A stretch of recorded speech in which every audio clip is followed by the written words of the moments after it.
So dari sini kalian lebih paham kan Rek, bahwa terbentuknya ASEAN pada awalnya ini terjadi karena perseteruan antara Indonesia dan juga Malaysia. Halo Rek, Assalamualaikum, welcome back, balik lagi sama aku Dia and welcome to Kamar 13. Oke, welcome to my room Rek. By the way, kalau kalian mendengar tentang nama Indonesia dan juga Malaysia, apa sih yang ada di pikiran kalian? Apakah kalian berpikir bahwa kedua negara ini adalah negara yang satu rumpun? Ya, mungkin benar. Apakah kalian berpikir bahwa kedua negara yang saling bertetangga ini sering sekali cekcok? Ya, mungkin bisa benar juga. Dan apakah kalian berpikir bahwa kedua negara ini, terutama negara tetangga, ya itu juga sering mengklaim budaya-budaya asli Indonesia? Bisa aku katakan benar juga. So kira-kira gimana sih Rek sejarah awal, sejarah panjang dari perseteruan antara Indonesia dan juga Malaysia? Kenapa negara yang saling bertetangga ini jarang banget kisah akurnya? So biar kalian gak penasaran, langsung aja kita bahas di videoku kali ini. Tapi sebelumnya aku ingatkan lagi untuk kalian, jangan lupa untuk klik dulu tombol like, comment, share ke teman-teman kalian yang lain. Dan jangan lupa untuk nyalain lonceng notifikasi kalian, biar aku semakin semangat untuk upload videoku berikutnya. And welcome to my room.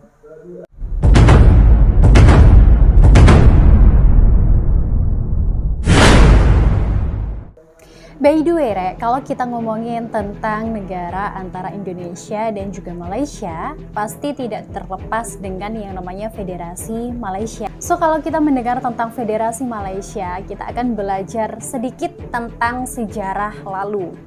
Dulunya Rek, Inggris itu sempat berusaha menggabungkan antara koloninya yang ada di Kalimantan dan juga Semenanjung Malaya, yaitu Federasi Malaysia.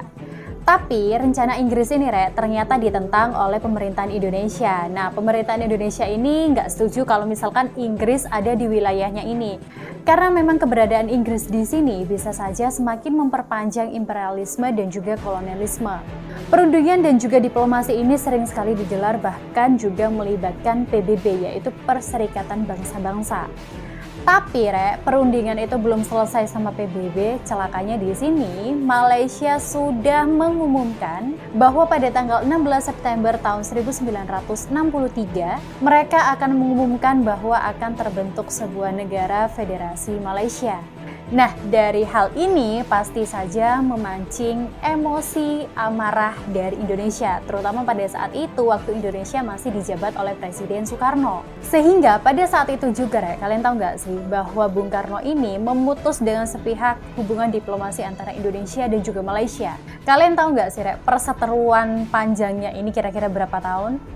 Bayangin, dari tahun 1962 sampai dengan 1966.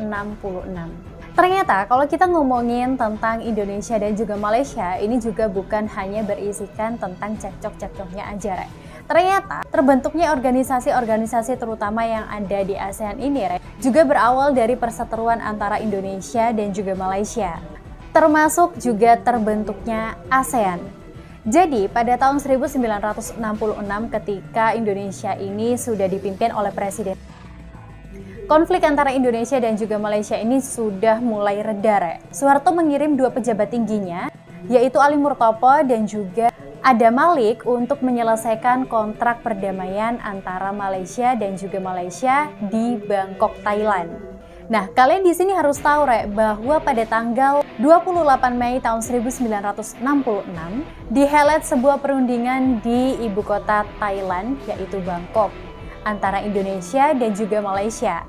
Nah, Ali Murtopo pada saat itu mengusulkan untuk membentuk sebuah organisasi regional. Organisasi ini bertujuan untuk menjaga supaya tidak terjadi lagi konflik antara negara-negara di wilayah Asia Tenggara. Nah, ide Ali Murtopo di sini Rek ternyata disambut baik oleh 5 negara. Nah, dari sinilah Rek terbentuklah yang namanya ASEAN.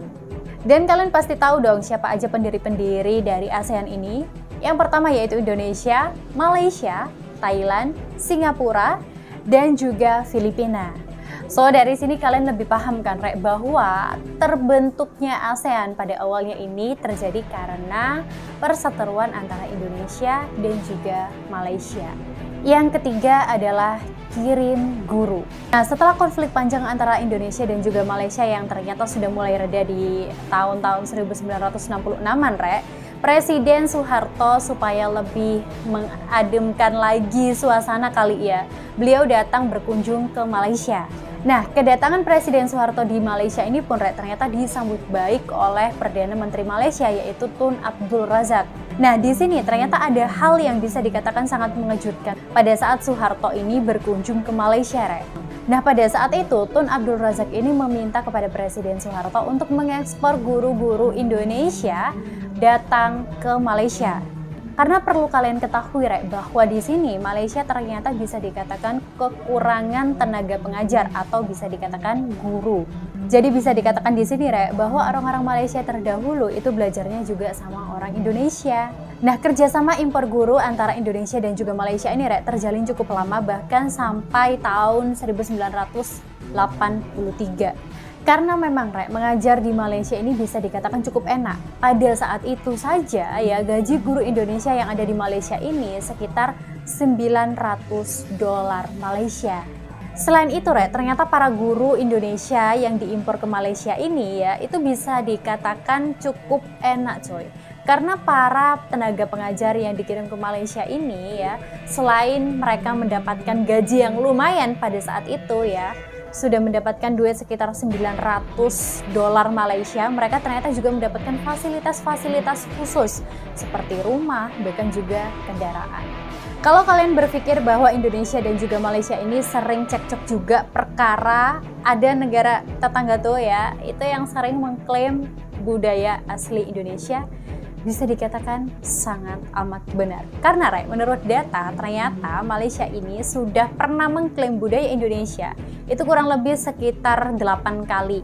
Sejak tahun 2007 ternyata Malaysia ini pernah mengklaim budaya asli Jawa Timur yaitu Reok Ponorogo. Disusul lagi dengan klaim lagu Rasa Sayange pada Desember tahun 2008. Nah, nggak cuman sampai di situ ternyata tari pendet dan juga tari Bali ini juga pernah diklaim sama Malaysia di tahun 2009.